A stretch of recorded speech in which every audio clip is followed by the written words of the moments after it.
Welcome to the Real Estate Association weekly meeting sponsored by the Center of Real Estate at California State University, Fullerton. Today we have Lacy Picklo here today. She owns her own company, COO Fractional Company. She's kind of like an advisor. She goes to different people, she helps them out, makes sure that they have the best success in real estate for them. Actually, a lot of you have been requesting to get some more experience from residential people. She's been doing this since 2019. She was with the Fred Said group and she did a great job there.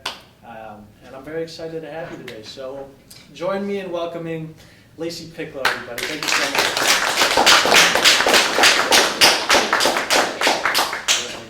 much. My name is Lacy Picklo.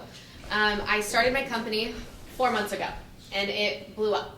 So I'm extremely happy to tell you about it because it is something that I saw a gap in the real estate industry and I'm trying to fill it.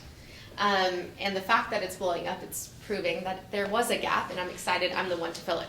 So what fractional COO means, fractional means part-time, COO is Chief Operating Officer. You'll hear fractional CFO, you might hear fractional CEO, they're different fractionals. The goal of what I'm doing is to bring clarity and systems to real estate professionals in real estate, either as an agent, team owner, broker, lender, escrow, all the real estate related companies as well, and put systems and infrastructure and efficiency in the back end of the company. A lot of times when people think of real estate, they think of sales. I'm the powerhouse behind the sales so that they can go out and be the salesperson. I don't prefer doing open houses and door knocking.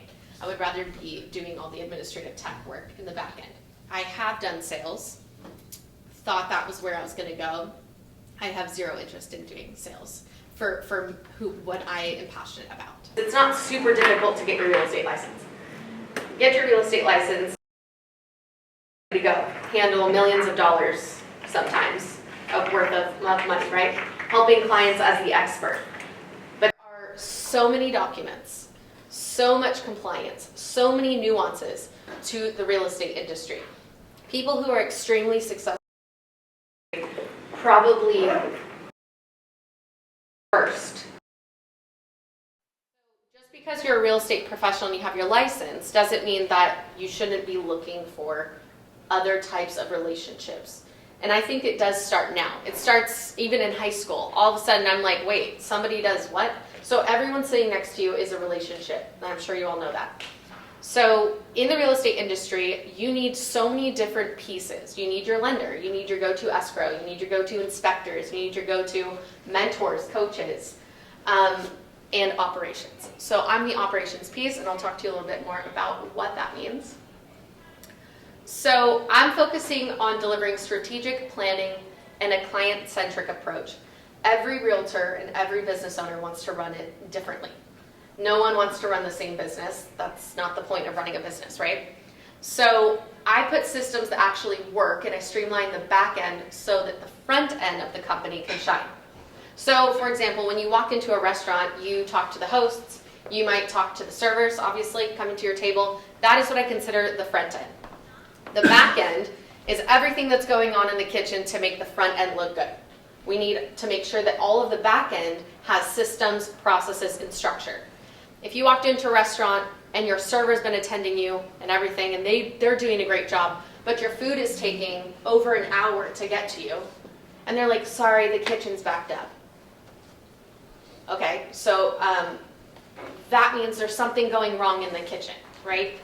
I have to make sure that the kitchen is running smoothly. I'm basically doing that in the real estate industry. Client-centric approach means that I am prioritizing the client needs. The client needs in the restaurant, to use this analogy, is the person that walked in wanting the food. Okay? So I have to make sure that I keep them in mind just as much as I keep our servers and our hosts in mind too.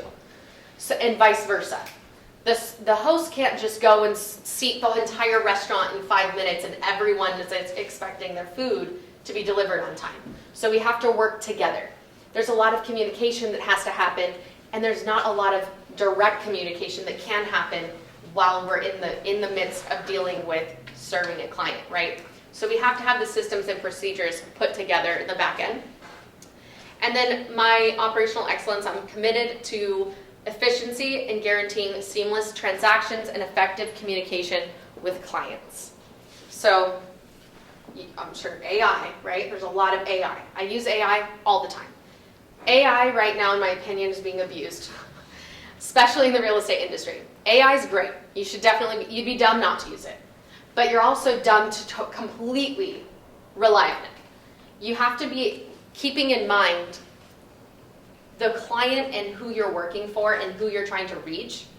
Keeping that in mind. If you're just copying and pasting things from ChatGPT or Grok and throwing it in an email, everyone knows you just did that. And it doesn't feel like you really took the time to put that together. So make sure that while you're using it and you can get the wording from it, go back and really take your time to put things together. So that's what I'm doing as well. I'm keeping in mind who I'm delivering this to and how it's getting delivered, and also when it's getting delivered.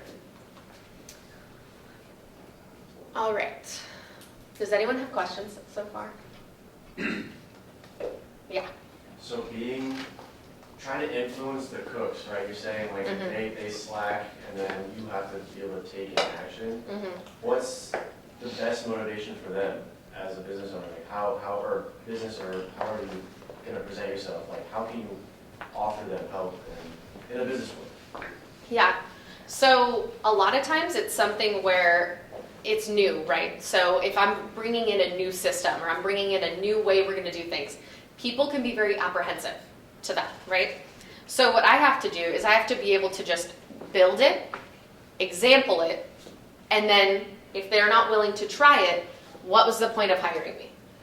And then we get to that conversation. What was the point of having me come in here? If we're not all on the same page and aligned, that I'm only coming in to better the vision, then what is the point?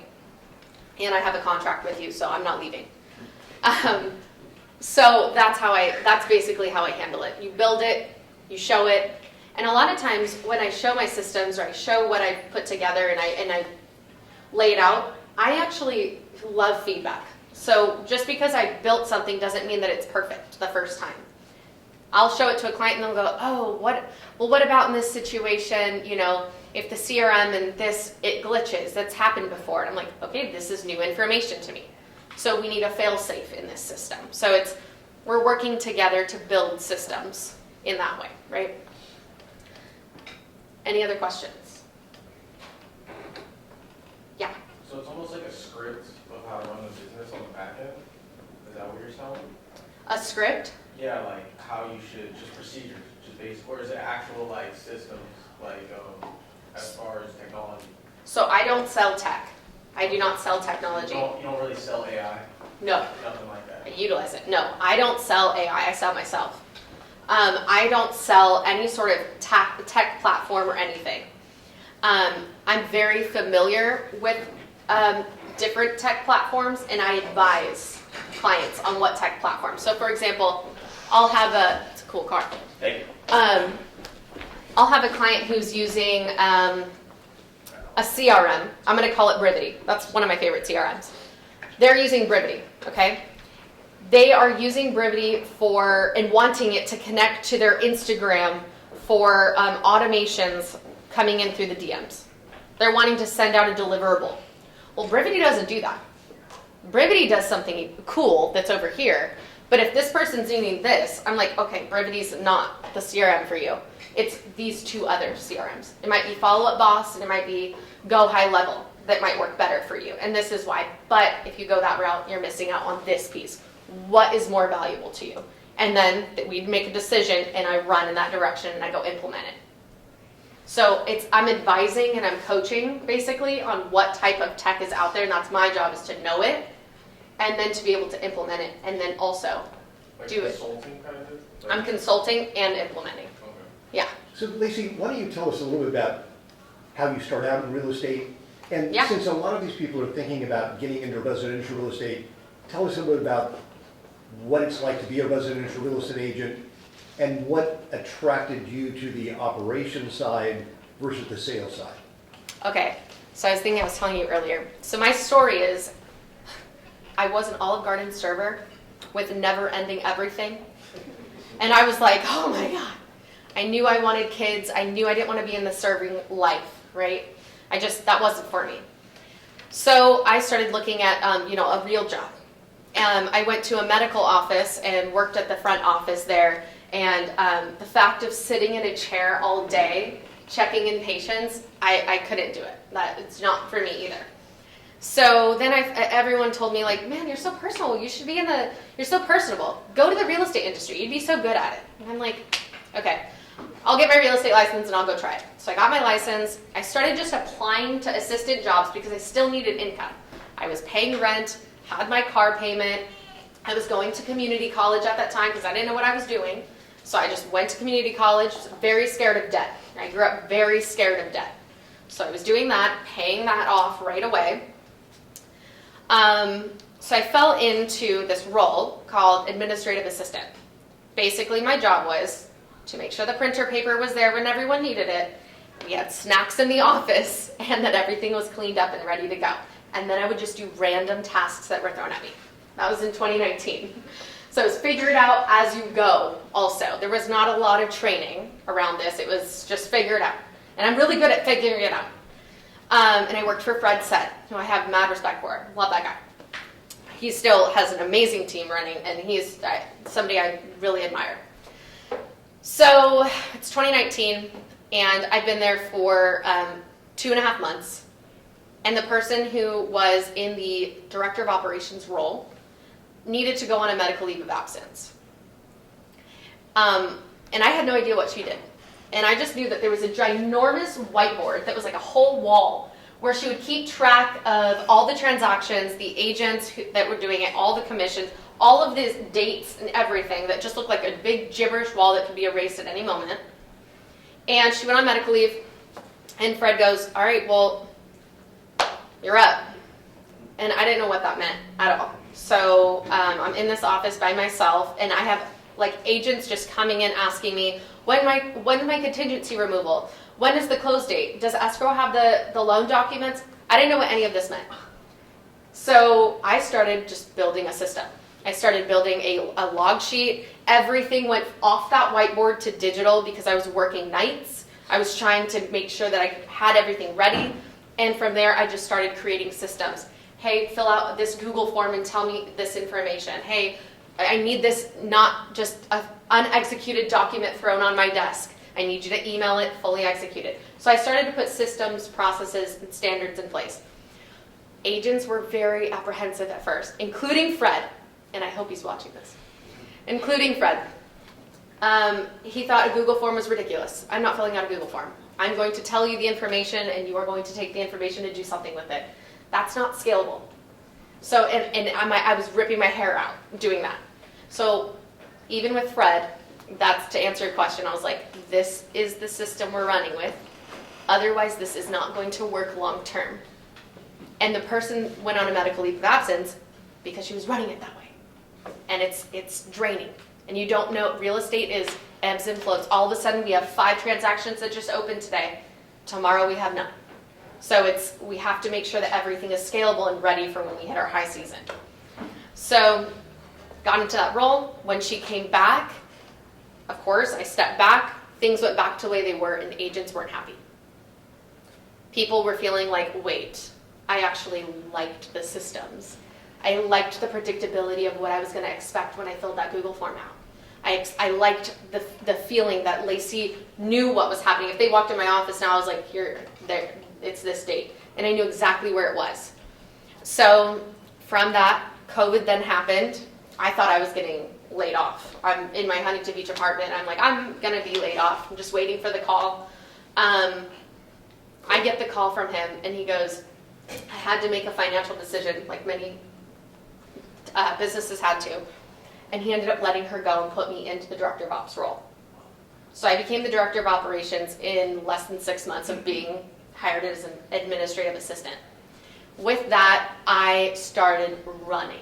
And I loved every moment of it, even when I was overwhelmed. So from there, all of the systems that I put in place, I hired admin, I hired virtual assistants, I hired in-person admins. I became the COO of his company in 2024. And in 1 year, we went from 99 million in volume to 167 million in volume. And his mastermind group, he has a separate thing. in the real estate industry, and he had gone multiple years with it not profiting, and because events are very expensive, very expensive. So it was not profiting.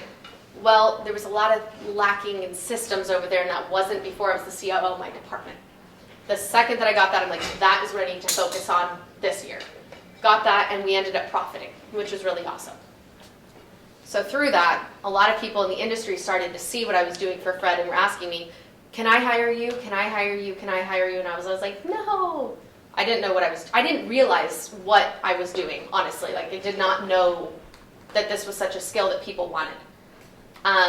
So with that, Fred and I had a conversation, got his admin up and running. He has amazing admins who are still there. I hired them. They know the systems. It's still running the way that I left it.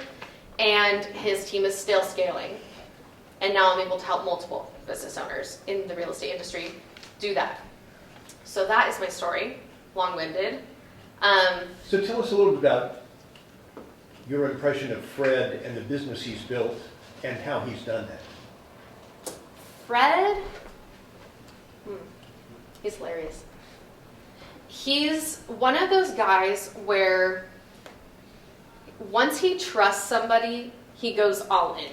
And that's how Fred is.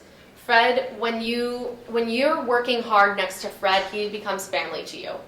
And that's how he runs his business, and that's how he treats his clients.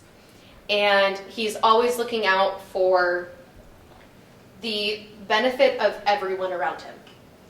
So Fred started his career years ago, and when he joined Keller Williams, he had an opportunity to become a nationwide trainer in Keller Williams. He turned that down because his passion is being in the real estate and the sales department.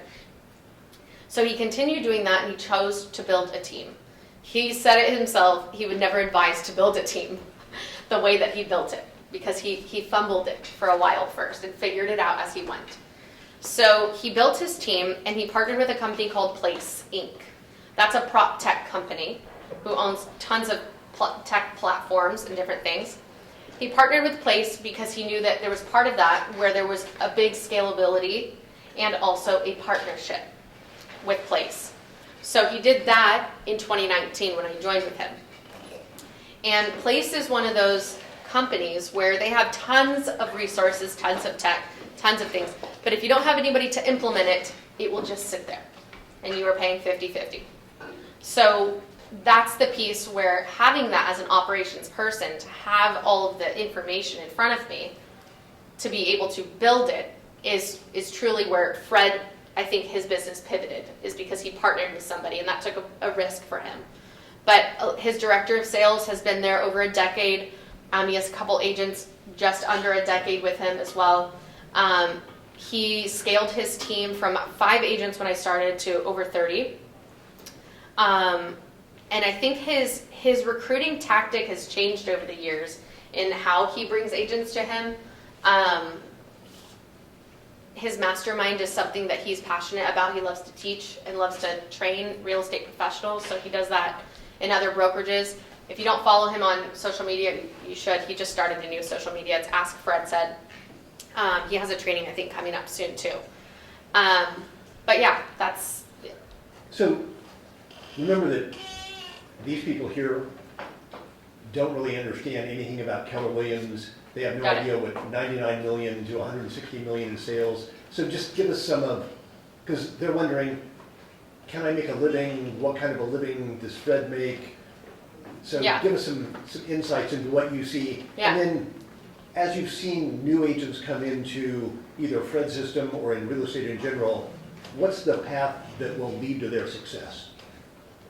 So from the agent perspective and on Fred's story, Fred would be best to talk about that part. I understand that he's not here, so you are. I'm trying my best, but I am not Fred Said, but I'm trying my best. In regards to joining a brokerage, Keller Williams, RE/MAX, EXP, Real, Compass, there's so many different brokerages. Do your research and don't just look at a number. For example, Fred Said's team, it's a 50-50 team. The value that team has is their entire infrastructure. You will probably make more money being on a Fred team than you would on a startup that's going to give you 75% of your commission. So when you're looking at why choose a brokerage, because when you get your real estate license as well, you're going to just get bombarded with a bunch of people calling you like you're fresh blood, because that's the truth. And you're teachable. You don't have bad habits. So that's another reason that people will call you. They want to show you how they've done it. I think that when you commit to a team, I do think going on a team first can really benefit you, but make sure that you do your due diligence on researching a mentor and the team owner and really making sure that your values and your goals align from the get-go. Because you'll get your license and then you think you know everything and you don't know anything after getting your license, I promise you, because I thought I did too. Partner with somebody who you truly respect. And a lot of times, high net worth real estate professionals aren't necessarily the teams you want to go to because you're not going to really talk to that person. So one of the questions you should ask is, am I going to be talking to you? Do you have a mentor program? Fred's team does have a mentor program. He has a director of sales as well, who's very reachable. And his agents on his team have tenure, so they know what they're doing as well. So making sure that when you're getting into the real estate industry, it's a big industry, and there's a lot of sharks. And that's fair. You have to be a shark, honestly, sometimes when you're going up against in a listing appointment, which it means you're trying to earn a seller's business, you're going to go up against other realtors. So having the tools in front of you, the presentation that you're going to give in front of them, and also potentially having somebody who can help lead that meeting in the beginning would be really impactful in the beginning of your real estate career, for sure. So how long do you see that it takes for new agents to become successful and basically earn a living? I think that it depends on your sphere. What I mean by that, friends, family, people you know, people who know, like, and trust you. If you are brand new to this area, you're going to struggle at first. People who have been here and have people who know, like, and trust you are going to be, I'll touch this so it doesn't go away. I think will have better success only if you're willing to reach out to them. If you are scared to tell your friends and family that you've started a career in real estate, you will struggle, in my opinion. If you aren't able to tell, yeah. Sorry, I didn't cut you off. I actually had a question about that. So I had a mix of agents that I know from personally that have said that they first start off with friends and families. I've also had other agents tell me that, like, don't expect families and friends to come to you. What was your experience with that?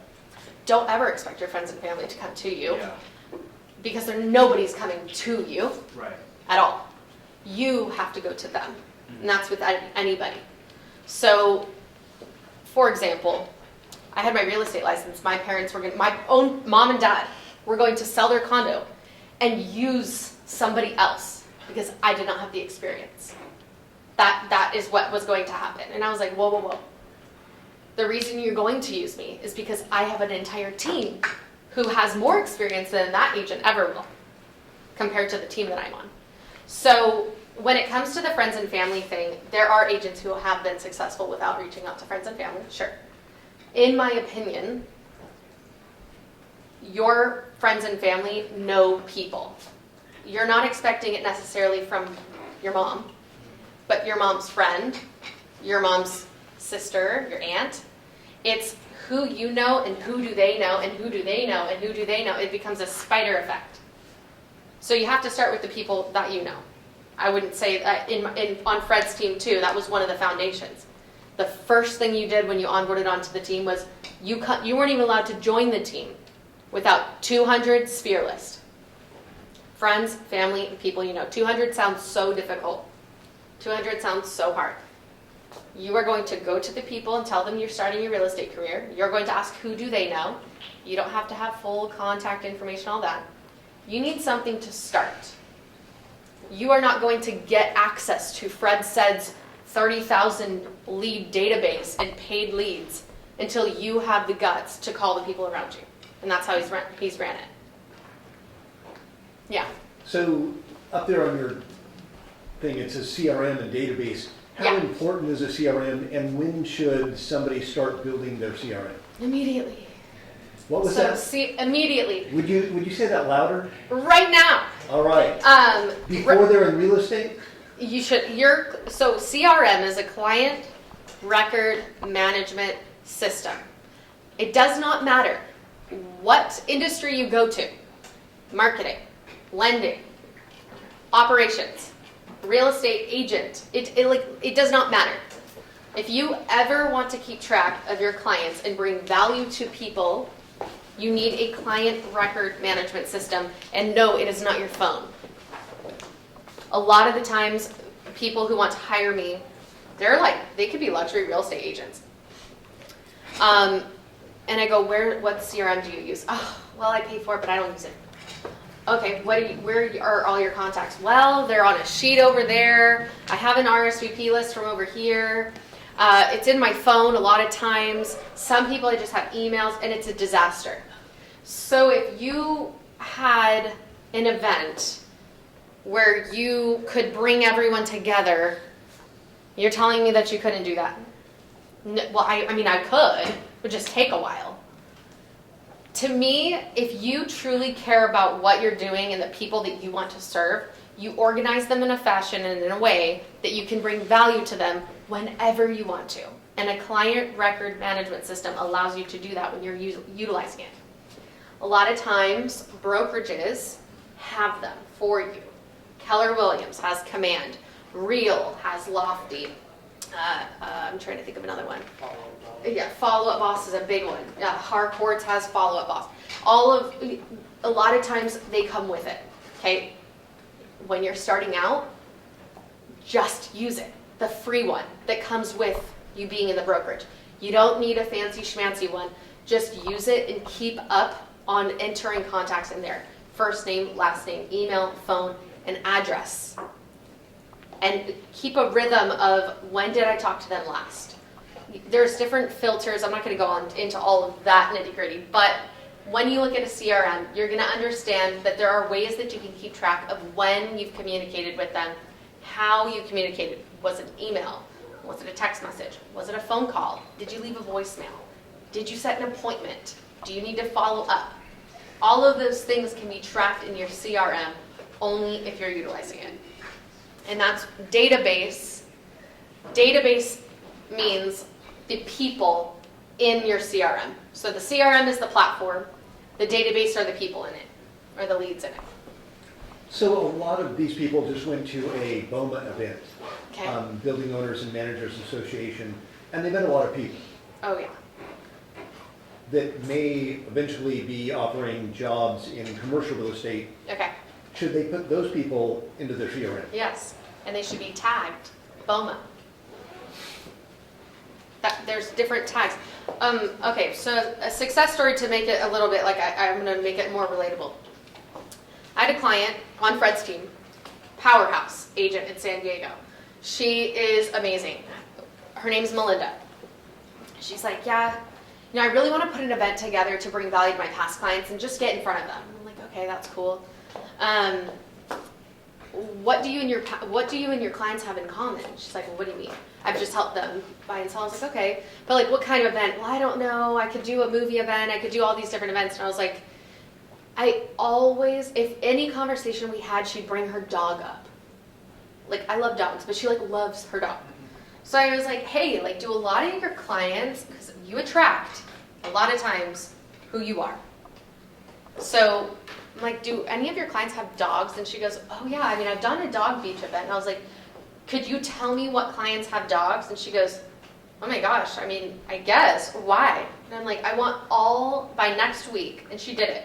I want every client that you have in your database to be tagged dog. So every year after that, if she wants to put this dog beach event together, her and her lender that costs her nothing to get in front of her clients, and it starts a conversation with them, it's a very easy conversation to get into, she can filter in her CRM her dog clients and call in and check in on their dog. And it's a good conversation starter. So, for example, that's how you can use it. The BOMA event, don't you want to know where you met them? Tag them that event.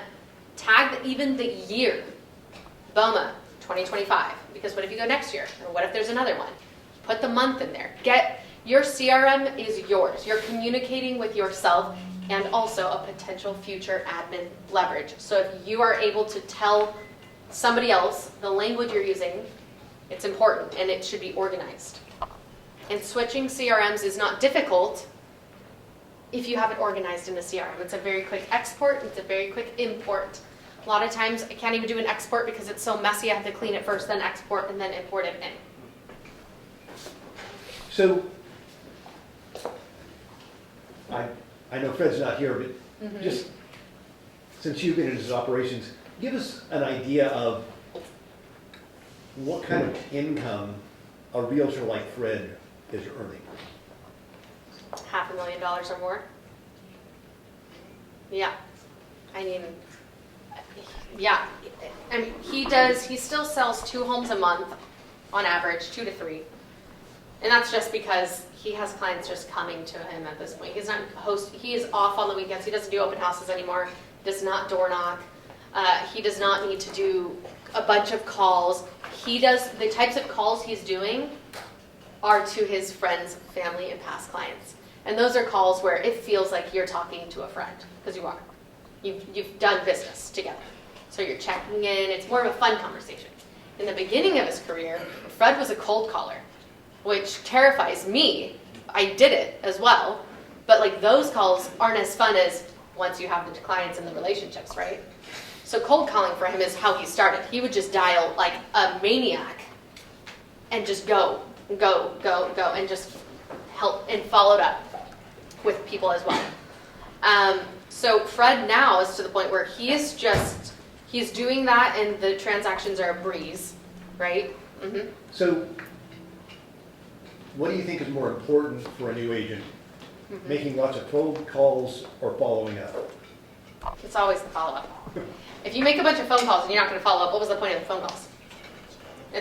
Everything's in the follow-up. Again, the CRM can help you follow up. You put somebody in there.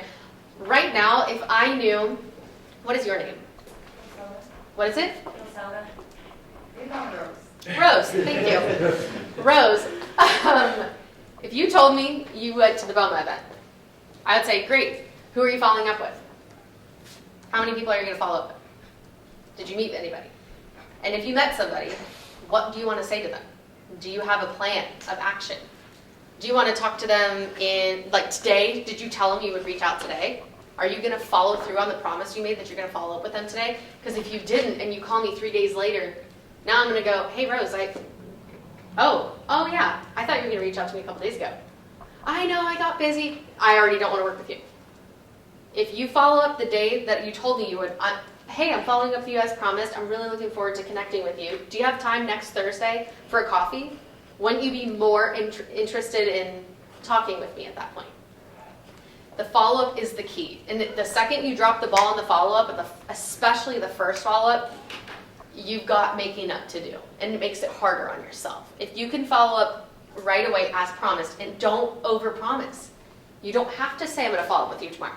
Know in your mind before you go to an event, when will I follow up with these people? I confidently know that when I go to an event, I can't follow up tomorrow. I cannot follow up tomorrow. I already have my stuff time blocked. There's no way. My follow-up day is Tuesdays. Nobody wants to be followed up on a Monday. It's a Tuesday. So my follow-ups are on Tuesday. I will follow up with you on Tuesday. Yeah. So for like my event, I reached out to every single person today, this morning, and I called every single person, asked them how did it go, whatever, and some people didn't answer. Okay. So like, what is the borderline of like pushing? Like, Yeah. how do you know if like you're not pushing the client away or that person away or kind of, giving the opportunity to leave? Yeah. I think no matter what, be you. There's not a right answer to that. For me, when I go to a networking event, if I've promised Rose I'm going to follow up the next day, I'm going to follow up with a phone call. She doesn't answer, no problem. I need to know, if she doesn't answer this phone call right now, am I going to leave a voicemail? Or do I think maybe, based on Rose, would a text message be better? I'm not going to do both, in my opinion. That's not how I am. That feels too pushy to me. So am I going to do a voicemail, or am I going to do a text? what I have chosen to do that I find the most impactful in follow-up, I call, no answer, no voicemail. I will leave you a voice text message. And then I keep it for myself so that I remember what the heck I said on it, because the voicemail is gone. I can't remember what I said. Did I say that I was going to call her again on Tuesday? I don't remember what I said. I can go back and replay, oh yeah, I told her that I would do this. Okay, got it. And I can do that. So it's however you feel you're going to follow up. You don't have, there's not a specific way. It's your personality. If you want to be pushy, do the voicemail, text, and an email. And did you make every call from your CRM? Yeah, actually. All right. What CRM are you using? Excel. That's not a CRM. That is not a CRM. Yeah, it's fine, I guess. There is not a lot of automation in there. Yeah. My other question to you would be, and that's, I know we were talking out in the hall a little bit, because this is something that you're wanting to scale, right? This is something that you're bringing value to people. And the part of this program they're doing, too, is they're exposing you to so many different people, and people that they already know, like, and trust. And in my opinion, I like David. So if he's telling me about an event, I'm going. I'm signing up. So it's also for you to save you time. How many phone calls did you make today? Like 30, Okay, how long did that take you? an hour? Okay, and that counted even like people talking to you? No. Okay, how long did it take you? A long time. Very long. Yeah. What if you could have just, before the event, last week, I set up a campaign for you in a CRM. All of them had their first name, last name, phone number, and email, all of the information we need. And we just sent them a quick text message, and it did that this morning at 9 a.m. It just went for you. And the second anybody responded back, it pinged you on the app on your phone, and you were able to text right back or pick up the phone and make that call. To me, in this day and age, an email sucks. A lot of people don't see them. A lot of people think it's spam, or it does go to the spam folder. Newsletters, email campaigns, you gotta do them for some things. I don't like that. Text campaigns are the way to go right now. So if you, and a lot of times, a follow-up boss, different things, they don't have texting capabilities. So before you agree to a CRM, do your research. Does it have a text feature?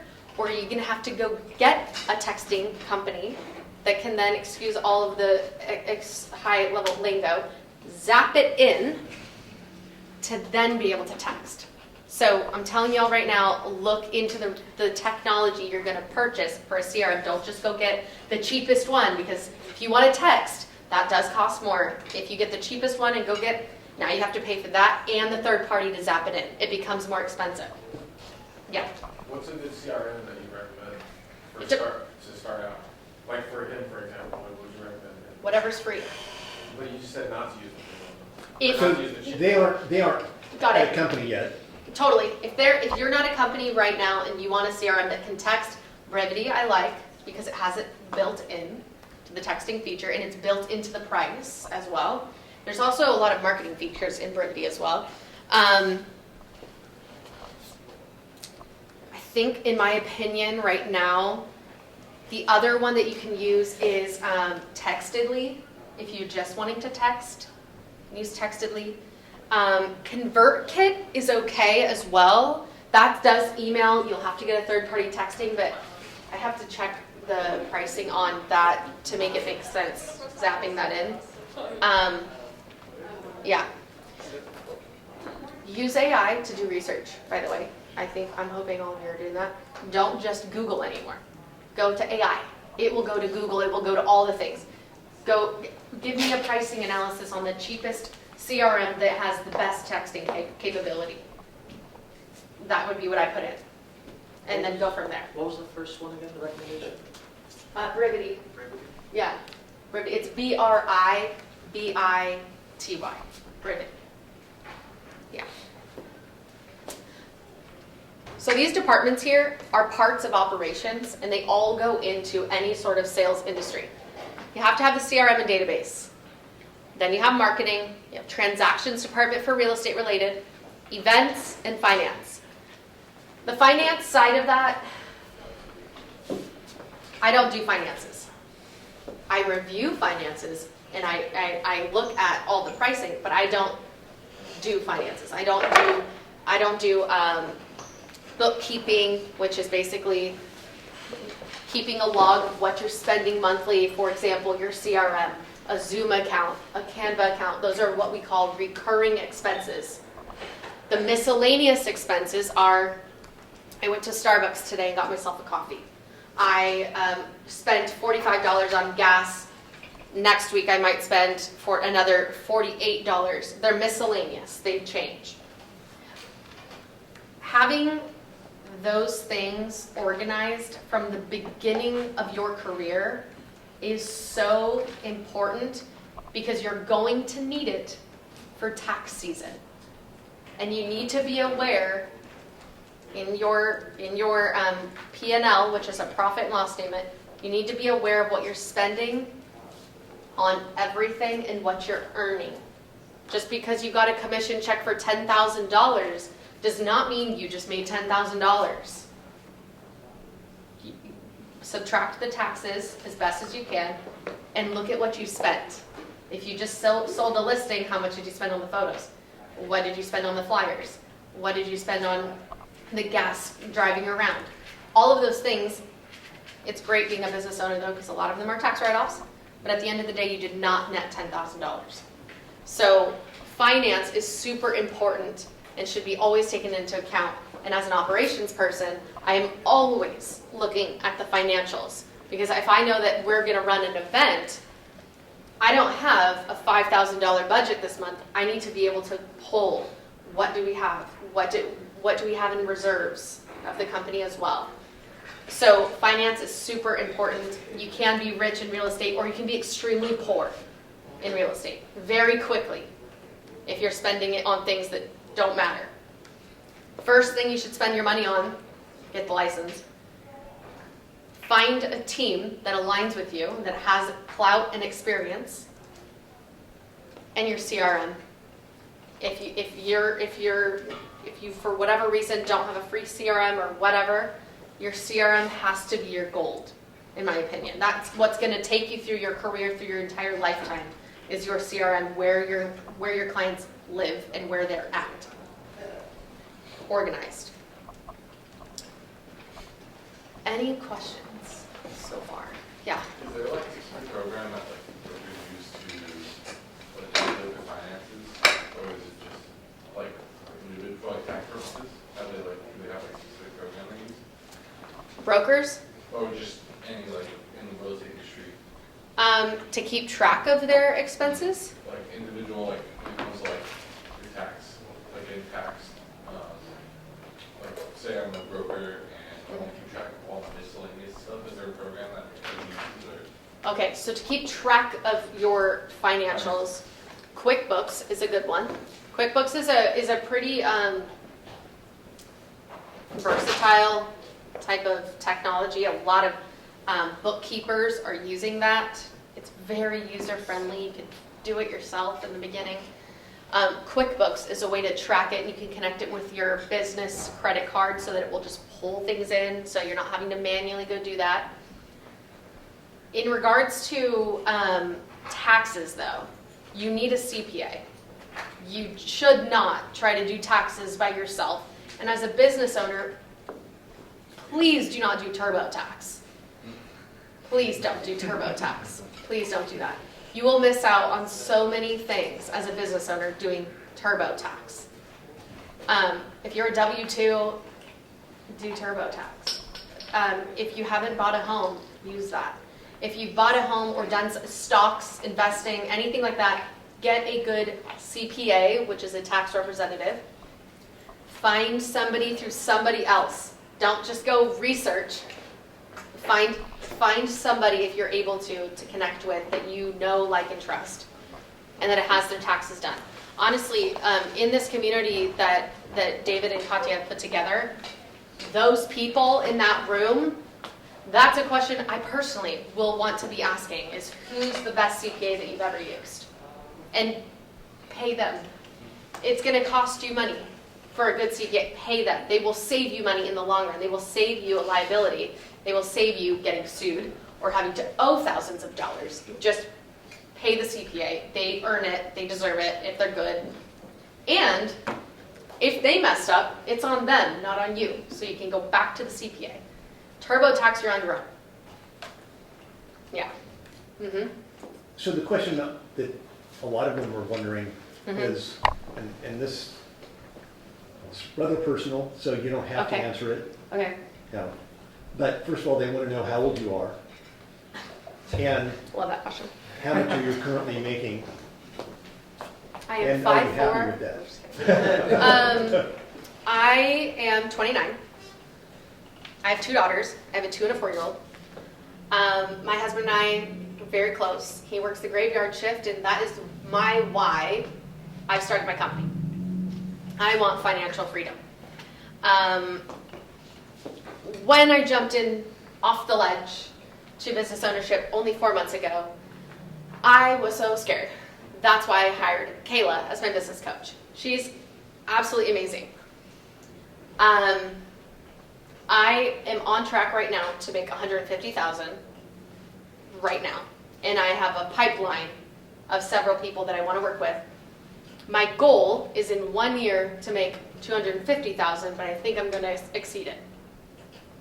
Now, of course, that's not netted to myself. That's what I'm wanting to generate as a whole, as a company. Very quickly, I realized that I'm going to need more people on my team.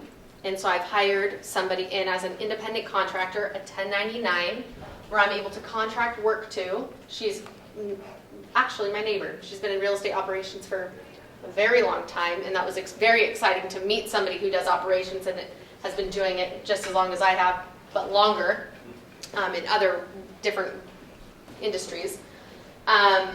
So yeah, that's where I'm at with that. And how did you get the courage to leave the security and jump out on your own? I don't know, I'm still trying to find it. I think my why just became too big. Watching my husband have to work the graveyard shift, he's a mechanic at LA Metro for the city buses, he's an AC specialist. Watching him go to the graveyard shift every single night. We don't put our daughters in daycare, so our schedule goes like this. He gets home in the morning at 6:30 a.m. I wake up at 6:30. We hang out for about 30 minutes. I got to go into my office and start working. My daughters get up and he has them until their nap time. He goes to sleep with them on their nap time, and when they wake up, now I'm in mom mode and I take over.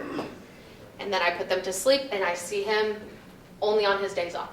We don't see each other. So we work as single parents during the week. Anytime that I need, right now, I need childcare, my parents are there. Thank goodness I have that. The reason that he's had to sacrifice doing this graveyard shift is because we could not afford daycare. It is very expensive. I have 2 daughters, like I said, and it is outrageous. And it comes with tons of sicknesses and tons of different things that come along with putting your kids into daycare. So I had zero interest. I also grew up going to daycare and I hated it. So my goal and my vision was that I'm going to find something where I could be a mom and also make money doing it. The real estate industry is also one of the reasons I went to it, thinking I'd be a salesperson. Fred let me work from wherever I was because I proved I could do the job wherever I was. The entire pregnancy through my first, I worked remote for the most part. The second she was born, I took 2 weeks and then continued working. I didn't take the full maternity leave.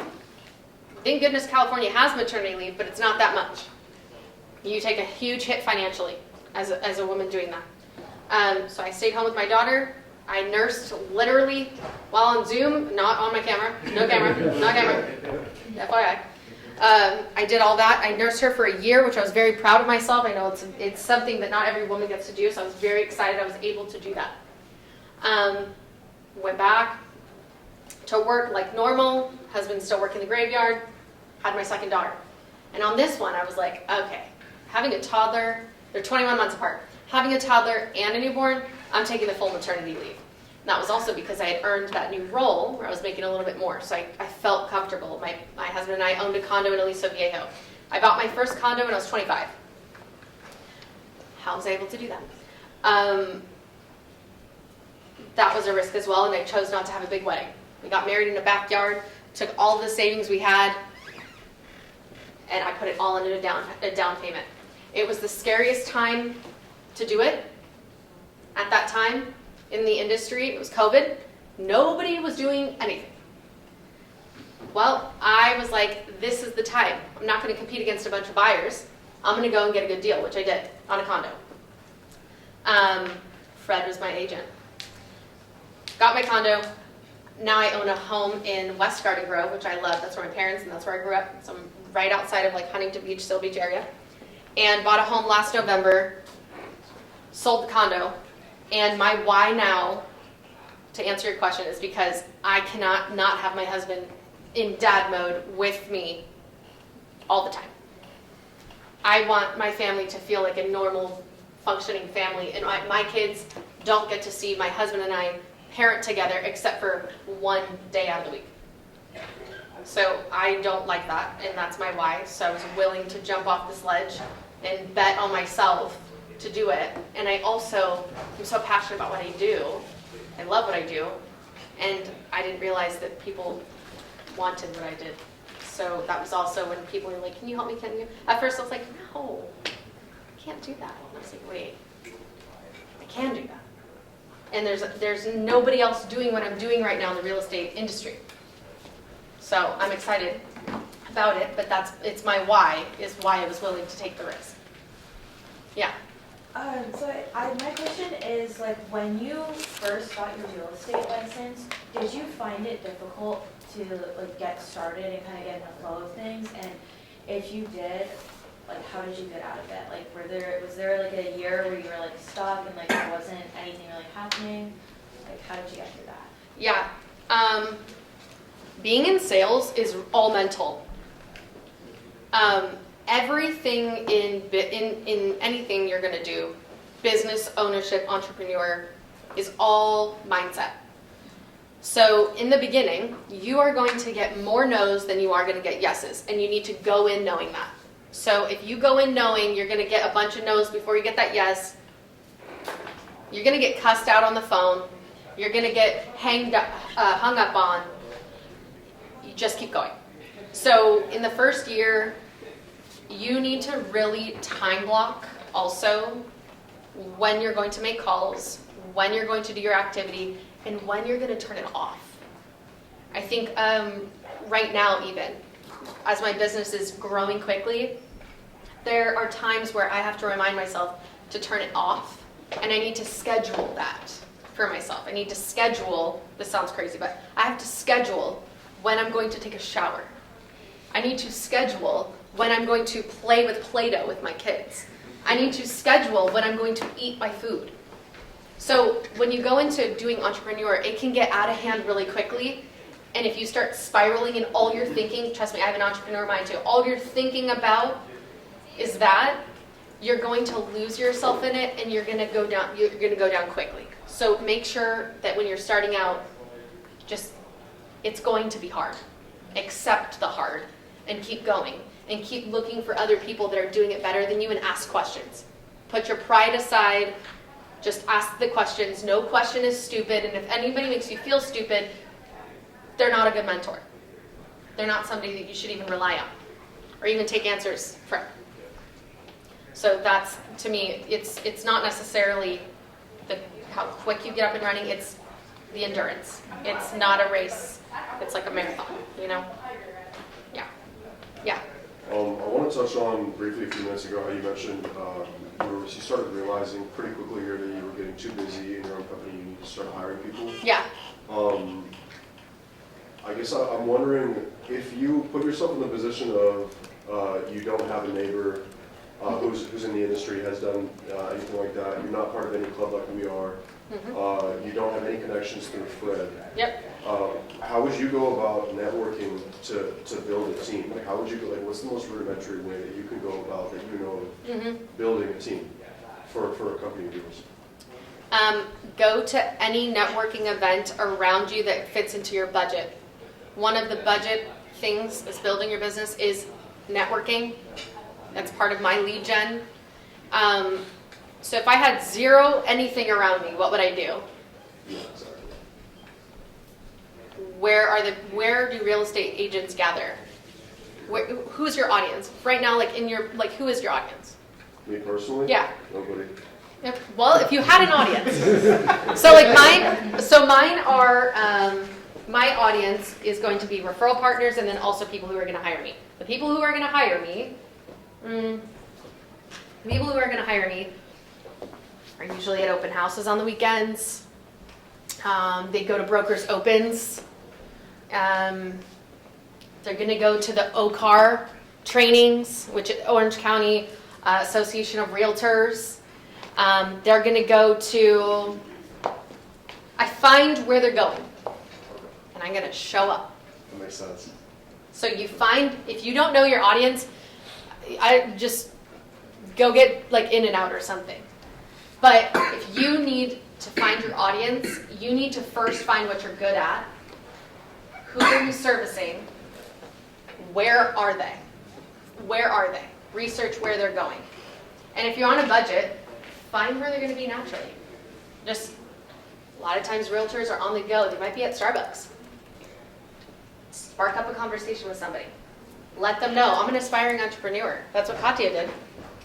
David's girlfriend, Katya, came to a women's OC networking group, which I absolutely love so much. And I started, that was my first networking group, and I was so scared to go in there.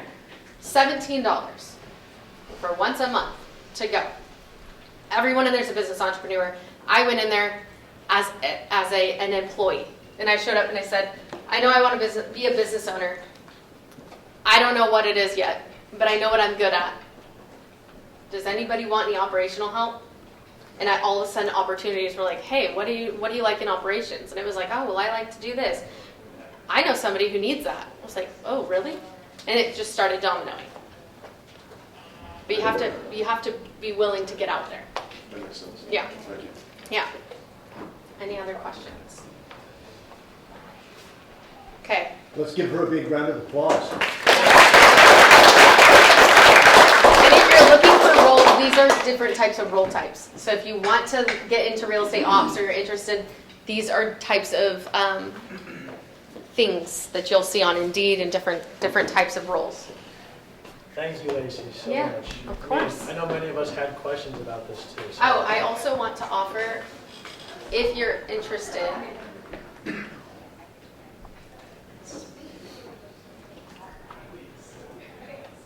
I'm looking for interns. So anybody that's wanting to shadow or intern with me, I've actually had an intern when I worked with Fred. I loved it. Her and I still talk. So if you are interested in all, just fill out this Google form so I know a little bit more about you, and then I will reach out to you. Probably on Tuesday. Thanks for having me. Thank you so much. Yeah. Thank you.